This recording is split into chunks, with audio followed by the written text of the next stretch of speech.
Hi, welcome to the show. And today we are here in Harlem's Fine Arts Show here up in Harlem. And I'm going to be talking to the CEO here about the art fair, Dion Clark, and he's going to tell me what's going on here. So I want you to sit back, relax, and enjoy the show.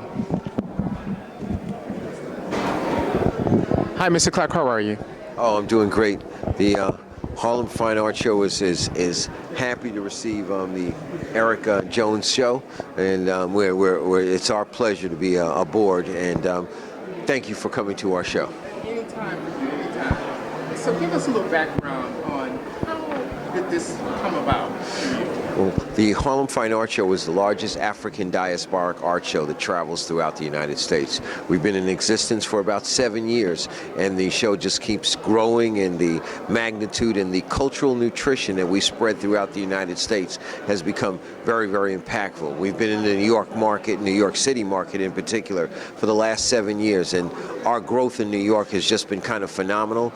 We started out in the Armory, and that's the 143rd Street Armory, about 7 years ago, and we brought in about 1,000 people, and from that point on the show has just started a really mega warp growth perspective. From after that year we actually moved over to the Riverside Church where we presently are, and for the last 6 years we have housed the show here, and we have gone from renters to actually marketing partners with the Riverside Church in itself. So it was a strong need to have African art. Well, yes, it was a strong need for a cultural type of program like we have. And when I give you the liturgy of the heritage of the show, we are a hybrid show of the show called the National Black Fine Art Show, which originally took place in 1995, and it was founded by a gentleman by the name of Jocelyn Wainwright, and of course everyone knows the other founder, and that's Stedman Graham, Oprah's friend. The show evolved for a number of years, but after about 15 years, they decided that they were not going to go along with this particular show. I worked as one of the marketing directors at that time and really helped the show evolve. When they decided they were not going to move it any further, JWD Enterprises, our company, actually came and took it over, and not took it over, we started our own show, and we moved it to Harlem, called the Harlem Fine Art Show. And the Harlem Fine Art Show, as we just talked about a few minutes ago, started on 143rd Street at the Armory.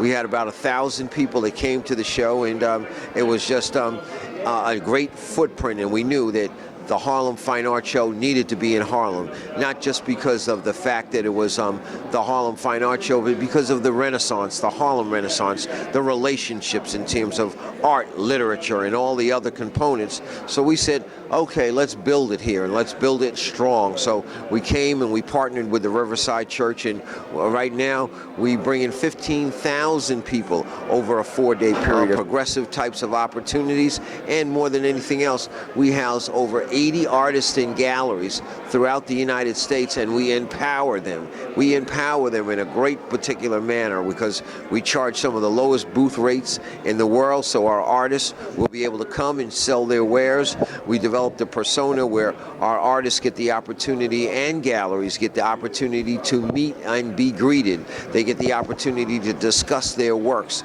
They get the opportunity to, again, embrace the multicultural population as well as the general market population. And we've gone from selling about $200,000 worth of art our first year to we sell $4 million over the 4-day period of time, and the artists are, again, have the great opportunity to be quite successful. I see. So, Mr. Clark, tell me, where do you see the Fine Art Show? What's the whole vision? Well, the vision has grown tremendously because now we're in 8 cities throughout the United States. We started out on our 2nd year in New York City, or going into our 3rd year. We decided to move the show also, besides New York, to the Martha's Vineyard location. And that was a great kickoff type of opportunity for us.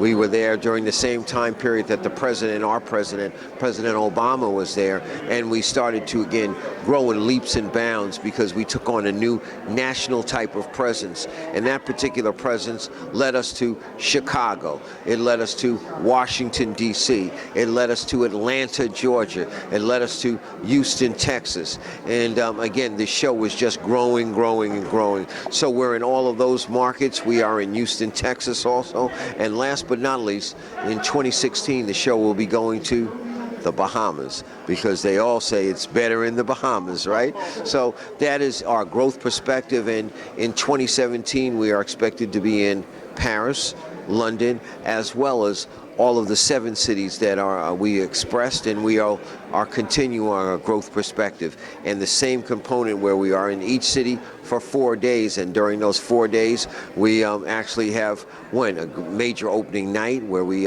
do some type of fundraising opportunity for a non-for-profit.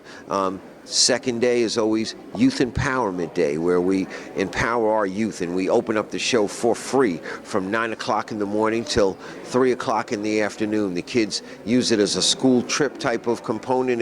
In Chicago, we work with the Chicago public school system. In New York, we work with the independent public schools. We work with charter schools. We work with Catholic schools. We work with all schools throughout the region. When we're in Washington, D.C., the same particular methodology. In the evening, we do, on Fridays, always a salute to multicultural businesses and multicultural professionals. And it's just our professional night in itself. And then Saturday is a banner day for us, because we start off at 10 o'clock in the morning, and where do we go? We go till 10 o'clock in the evening. And it's a great way to do a 12-hour cycle. We start off in the morning, and besides the show, going from 10 to 10 with all the exhibitions and the sales, we have a lecture series that usually starts at about 11 o'clock in the morning, and it talks about collecting art. It talks about appraising art. It makes our consumers cognizant of the fact that they can really make great buys and make it as a wealth management type of opportunity to really kind of grow their particular interest in just not being a hobby, but a wealth management interest. We also have developed a luncheon opportunity. This year in New York, we're doing a great luncheon with Charlene Hunter-Galt, and PBS hero. The opportunity, she's a Pulitzer Prize winner, and she's going to be talking about her traveling over to South Africa, purchasing a winery, and how she developed this particular winery, and also talking about her new PBS series called Race in the United States, or Race in America, and Social Justice. And in the afternoon from 4 to 6, we're doing something I think very, very important, because we started this in Martha's Vineyard about 6 months ago, and it's a discussion by the Lawn in Martha's Vineyard, which talked about race, social justice, and we bring in a stellar panel to discuss that with a number of individuals, audience that comes in sees it. We have the opportunity, or we had the opportunity in Martha's Vineyard to bring about 500 people, and they sat down on the lawn talking about the plight of America and Black Lives Matter, and just important cognizant factors. And then again, we took it to Washington, D.C., and Washington, D.C. was a discussion in the Capitol. Then we took it to Chicago, a discussion by the lake. And now we're bringing it right to New York, and it's a discussion in the city.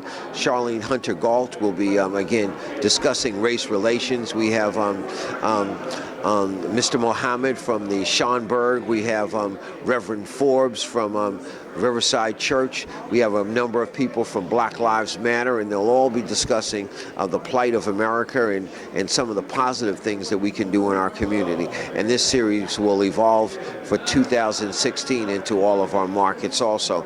And then last but not least, on Sunday, it'll be the same format of from 1 o'clock to 6 o'clock in the evening, but we have a gospel perspective, and we have gospel choirs coming from the leading churches throughout the regionality that we're in. And in New York, we have somebody, a gospel group from the Abyssinian. We have a group from the convent the Convent of Sacred Heart. We have a gospel group coming from Long Island. We have a gospel group coming from Syracuse University. So they'll all have a sing-off, and that takes place again on Sunday, which should be so impactful. So what we've done is develop events within the art show to give our audience base a little more user-friendly knowledge, and more than anything else, an understanding of what's taking place in America.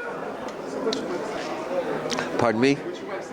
What's my website? My website is hfas.org. That's hfas.org, and we consider ourselves during this time period the hippest trip in New York City.